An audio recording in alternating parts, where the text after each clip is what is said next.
கன்னி தெய்வத்தை வழிபடக்கூடிய கன்னி தெய்வங்களின் குடும்ப உறவுகளாகிய அன்பு உறவுகள் அனைவருக்கும் என்னுடைய நெஞ்சார்ந்த வணக்கத்தை தெரிவித்துக் கொண்டு நேரடியாக கேள்வி பதிலுக்குள் வருகிறேன். 405வது பதிவை பார்த்துவிட்டு மணிகண்டன் என்பவர் கேட்ட கேள்விக்கு இதோ பதில். எங்கள் குடும்பத்தில் பாட்டி கன்னி இருக்காங்க, ஆனால் எங்கள் குடும்பம் அனைவரும் தனித்தனியாக கும்பிடுறாங்க. ஆனால் அது தவறு எனக்கு தெரியும். அவையகிட்ட நான் சொல்லுறது புரியலை. யாருக்கும் என் வீட்டில் கும்பிடலாமா? அனைவரும் கேட்க மாட்டாங்க. என் வீட்டில் பாட்டி கன்னி கும்பிட ஆசை, அண்ணா பதில் தாருங்கள் என்று கேட்டிருக்கிறீர்கள். முறையாக யார் வீட்டிலாவது எடுத்திருக்கிறார்களா என்பதை எனக்கு சொல்லுங்கள். அப்படி எடுக்கவில்லை என்றால் உங்கள் வீட்டில் எடுத்து வழிபடுவதை ஆரம்பித்து விடலாம். அடுத்த கேள்வி குமார் என்பவர் கேட்டிருக்கிறார். என்ன கேள்வி என்று பார்ப்போம். கன்னி தெய்வம் துணை. நம் கன்னி தெய்வமே துணை. ஐயா வணக்கம். உங்களை பதிவை கேட்டு நாங்கள் கன்னி தெய்வத்தை முறைப்படி வணங்கும் போது உங்கள் பதிவுன்னு போடுங்க, உங்களைன்னு போடணும் குழப்புது. உங்கள் பதிவை கேட்டு நாங்கள் கன்னி தெய்வத்தை முறைப்படி வணங்கும் போது கன்னி தெய்வம் இருப்பதை நாங்கள் உணர்கிறோம். அந்த கன்னி தெய்வத்தை முறைப்படி உள்ளே எடுப்பதற்கு நீங்கள் வழிகாட்டுங்கள், வழிநடத்துங்கள் ஐயா என்று கேட்டிருக்கிறார் குமார் அவர்கள். ராதிகா குமார், நிச்சயமாக வழிகாட்டுகிறேன் அன்பு பிள்ளையே.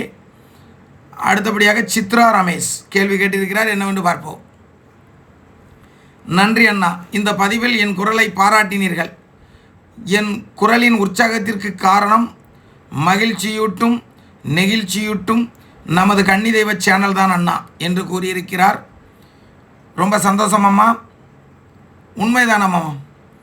அதாவது ஒன்றும் அறியாதவர்கள் கூட, எதை பற்றியும் தெரியாதவர்கள் கூட நம் கன்னி தெய்வ சேனலை பார்த்தால் அனைத்தும் அறிந்து கொள்வார்கள், தெரிந்து கொள்வார்கள். ஏனென்றால் முழு கடவுளாக கன்னி தெய்வத்தை உங்களுக்கு மூச்சை பிடித்து கொண்டு படித்து சொல்லி தந்து கொண்டிருக்கிறேன். ஆகவே கன்னி தெய்வத்தை நம்பி பிடியுங்கள், வெற்றி நிச்சயம். 22வது பதிவை பார்த்துவிட்டு ஒரு கேள்வி. ஸ்மைலி பாய் கேள்வி கேட்டிருக்கிறார். ஐயா, அசைவம் சாப்பிட்ட அன்றைய நாள் கன்னி அம்மாவுக்கு விளக்கு ஏற்றலாமா சொல்லுங்கள் என்று கேட்டிருக்கிறார். இதற்கெல்லாம் நான் முன்பே பதிவு சொல்லியிருக்கிறேன், பதிவில் கூறியிருக்கிறேன். நீங்கள் அனைத்து பதிவுகளையும் கேளுங்கள். இருந்தாலும் இப்போவும் இந்த கேள்விக்கு நான் பதில் சொல்கிறேன். யார் உடம்பு சுத்தம்? வியர்க்காத உடம்பு சுத்தம். நல்ல உள்ளம் கொண்டவர்கள் உடம்பு சுத்தம். இந்த காலத்தில் நல்ல உள்ளத்தை தேடணும்னா கொஞ்சம் கஷ்டம். வியர்க்காத உடம்பை தேடினாலும் கஷ்டம். ஆகவே இறைவன் மட்டுமே நல்ல உள்ளத்தை கொண்டவன், வியர்க்காதவன். ஆகவே இறைவன் மட்டும்தான் பரிபூர்ண சுத்தம் எப்பொழுதும். மனிதனாக பிறந்த நாம் சுத்தத்தை பற்றி முழுவதும் யோசித்து கொண்டிருந்தால் இயலாத காரியம். ஆகவே நீங்கள் மாமிசம் சாப்பிட்டிருந்தாலும் கூட கை கால் முகத்தை கழுவிவிட்டு பரிபூர்ணமாக அந்த தெய்வத்தை நம்பி வழிபடுங்கள். அந்த தெய்வம் உங்களை ஆசீர்வதிக்கும். மாமிசம் சாப்பிட்டு விட்டோமே கும்பிடலாமா என்றெல்லாம் யோசிக்க வேண்டாம். சாப்பிடும் பொழுது உணவு, சாப்பிட்ட பின்பு அது என்ன என்பதை நீங்களே யோசித்து கொள்ளுங்கள். சத்தை எடுத்துவிட்டு சக்கையை வெளியே அனுப்பிவிடும்.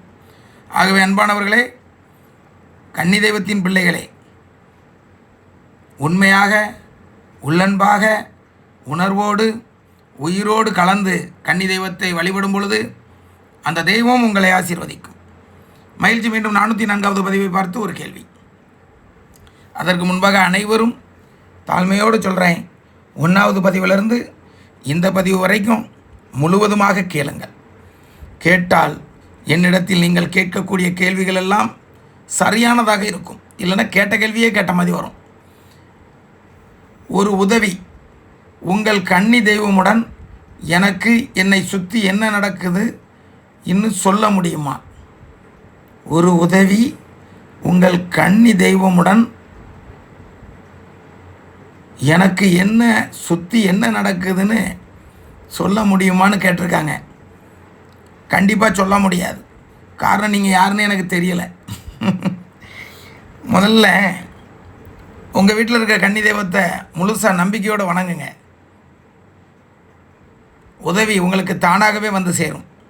அந்த தெய்வம் உங்களுக்கு தானாகவே அனைத்தையும் செய்து உங்களை நலமறச் செய்யும். ஆனால் அதுக்கு முன்னே உங்கள் கன்னி தெய்வத்திட சொல்லி எனக்கு உதவி செய்ய முடியுமான்னு என்கிட்ட கேட்குறீங்க. அது தவறு. அடுத்தபடியாக ஒரு கேள்விக்கு பதிலளிக்க இதோ வருகிறேன்.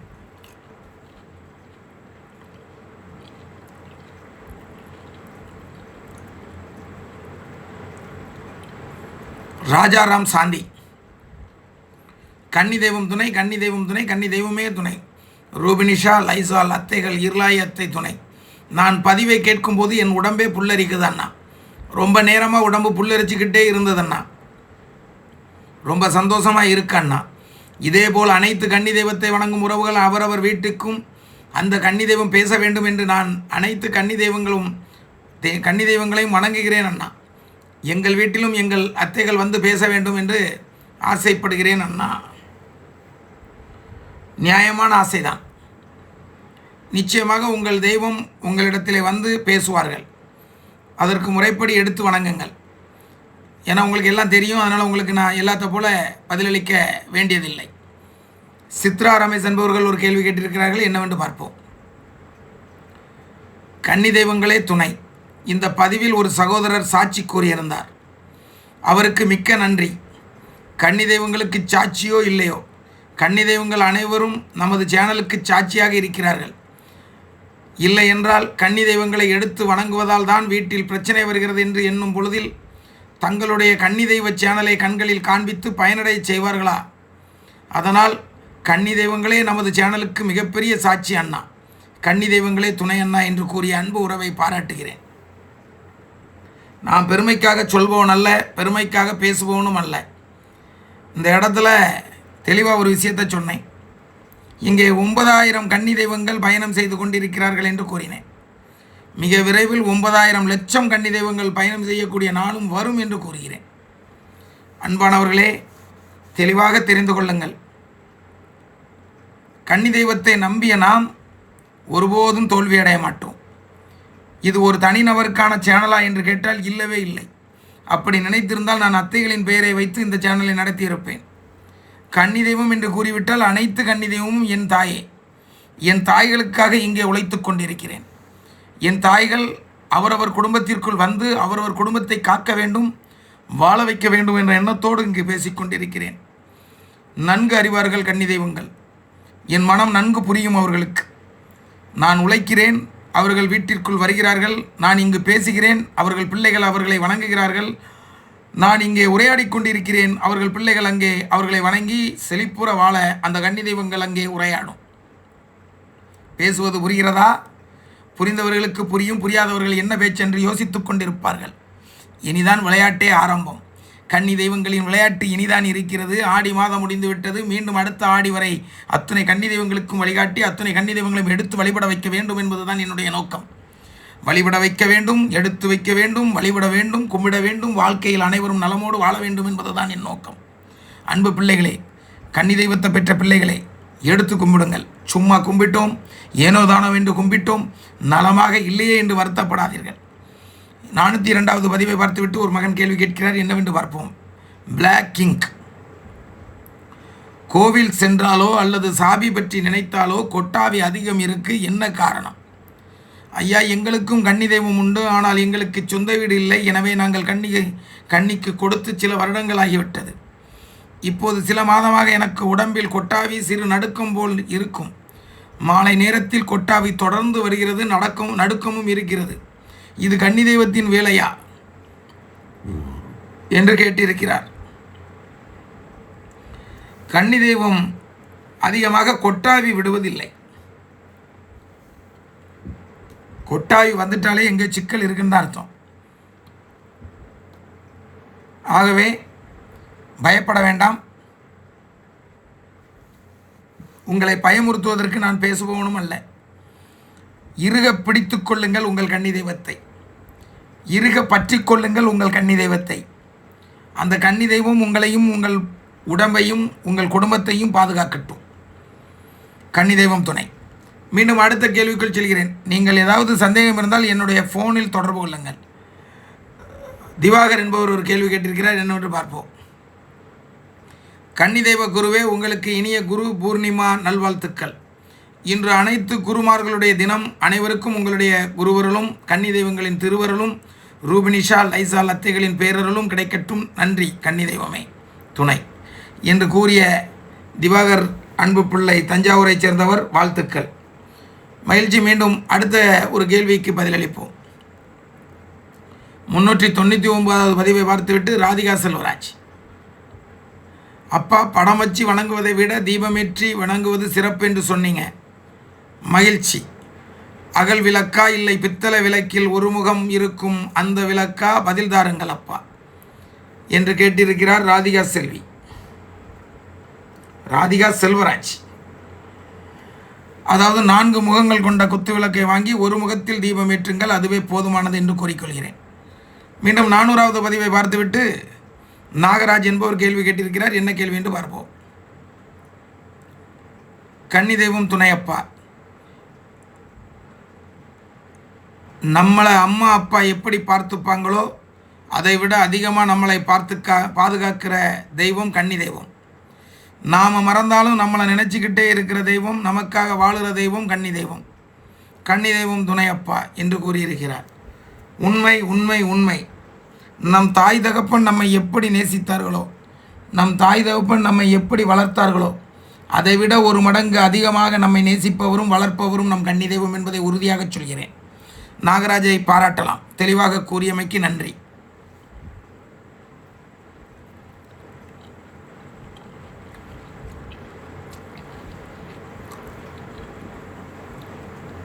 முன்னூற்றி 99வது பதிவை பார்த்துவிட்டு வெங்கடேசன் என்பவர் கேள்வி கேட்டிருக்கிறார். என்னவென்று பார்ப்போம்.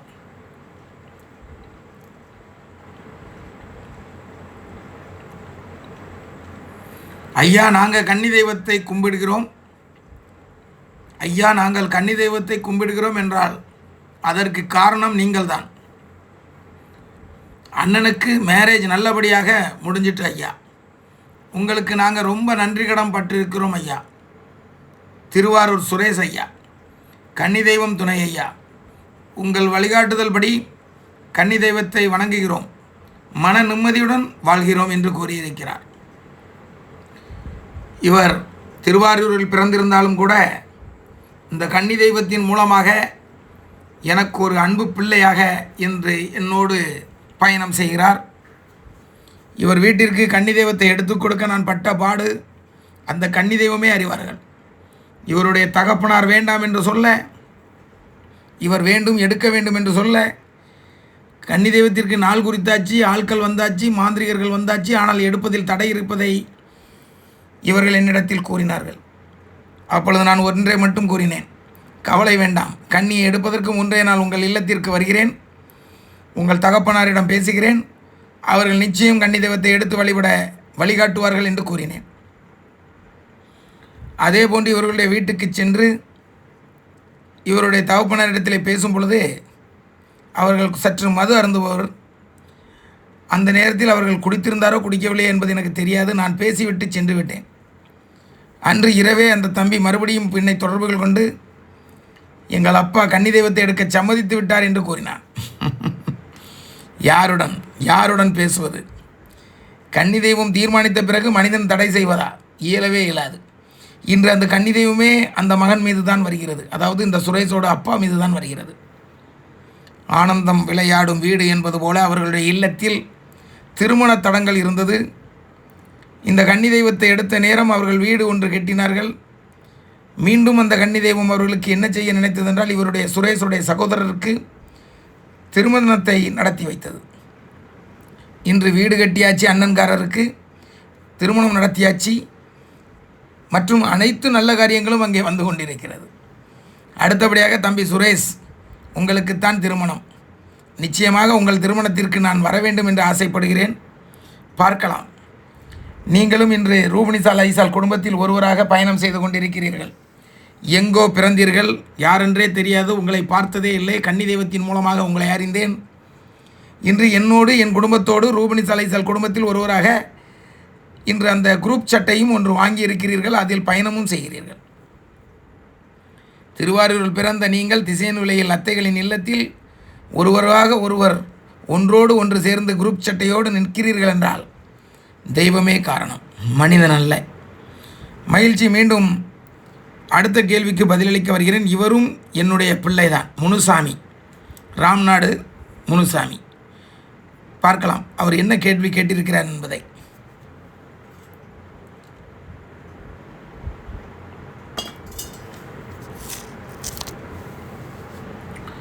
ஐயா மன்னிக்கவும், எனக்கு ஒரு கேள்வி. நமது கன்னி தெய்வ குடும்பத்தில் உள்ள அனைவருக்கும் அவரவர்கள் கன்னி தெய்வத்தை பற்றி மிகவும் உருக்கமாக பேசுகிறார்கள்.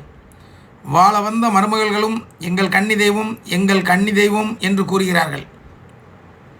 எப்படியாவது எங்கள் கன்னி தெய்வத்தை எடுத்துவிட வேண்டும் என்று கூறுகிறார்களே, ஏன் அவர்கள் வாழும் நிகழ்காலங்களில் உள்ள கணவன், மாமனார், மாமியார் மற்றும் கணவரின் உறவினர்களிடம் அன்பு செலுத்துவது இல்லை? ஏன் கணவர் வழி கன்னி தெய்வத்திடம் மட்டும் உருக்கம்? ஏன் கன்னி தெய்வம் என்பதால் நமக்கு நன்மை சந்துவிடும், நடந்துவிடும் என்ற சுயநலம்? நம்முடைய கஷ்டம் தீர வாழும் உறவுகளை விட்டு அந்த உறவின் வந்த கன்னி தெய்வத்தை நாடுகிறார்கள்.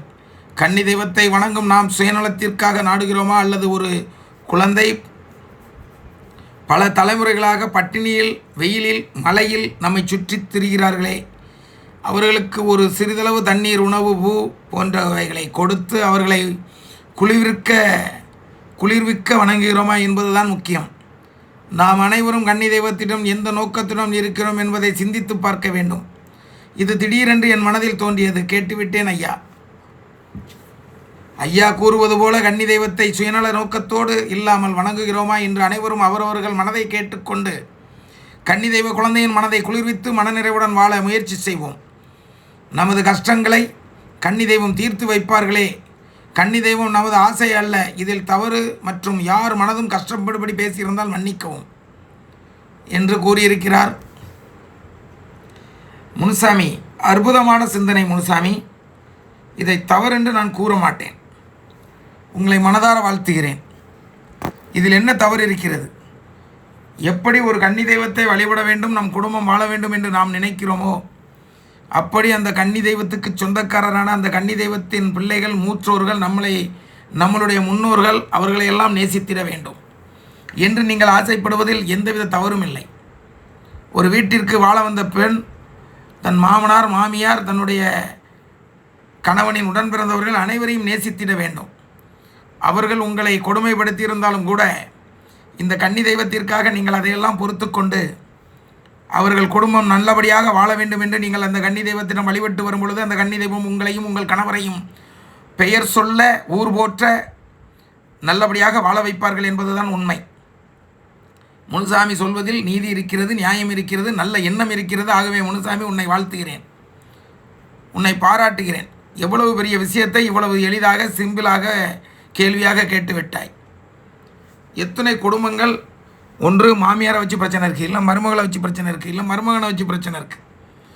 முதல்ல நீங்கள் சந்தோஷமாக வாழணுங்கிறதுக்கு, அந்த கன்னி தெய்வம் உங்களுக்கு உறுதுணையாக இருக்கணுங்கிறதுக்கு நீங்கள் முதல்ல ஒற்றுமையாக இருக்கணும், விட்டு கொடுக்க கற்றுருக்கணும். தன் பிள்ளைகள் எப்படி நலமோடு வாழ வேண்டும் என்று நினைப்பீர்களோ அதே போன்று தன் கணவரோடு பிறந்த பிள்ளைகளும் நலமோடு வாழ வேண்டும் என்று நினைக்க வேண்டும்.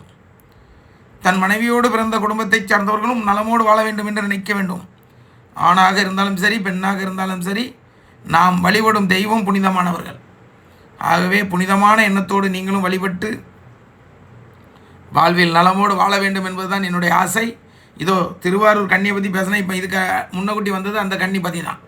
5 விளக்கு இருந்ததே, அது திருவாரூர் பதி தான். மகிழ்ச்சி உறவுகளே, மீண்டும் திருவாரூர் பதி வருகிறது. 5 விளக்குகள், 5 கன்னி தெய்வங்கள் அந்த வீட்டில் இருக்கிறது. எவ்வளோ ஒரு மகிழ்ச்சியான விஷயம். இது திருமங்கலத்து கன்னி என்று நினைக்கிறேன். மதுரை திருமங்கலம் பக்கத்தில் விருதுநகராக அவர் நம்ம அத்தையோடைய குரூப் ட்ரெஸ் வாங்கி இந்த வருஷம் அத்தைகளுக்கு நிறைய பணி செய்தார். மகிழ்ச்சி உறவுகளே,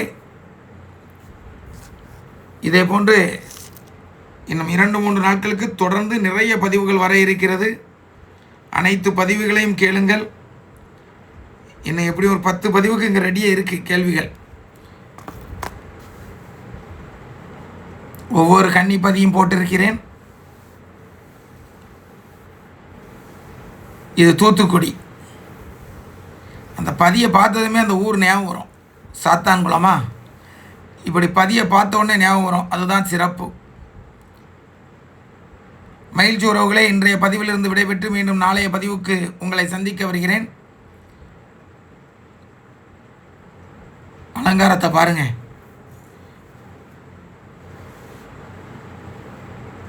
இது நாகர்கோயில் வெட்டூர் நிமிடம். கன்னி தெய்வமே துணை, கன்னி தெய்வமே துணை, கன்னி தெய்வமே துணை.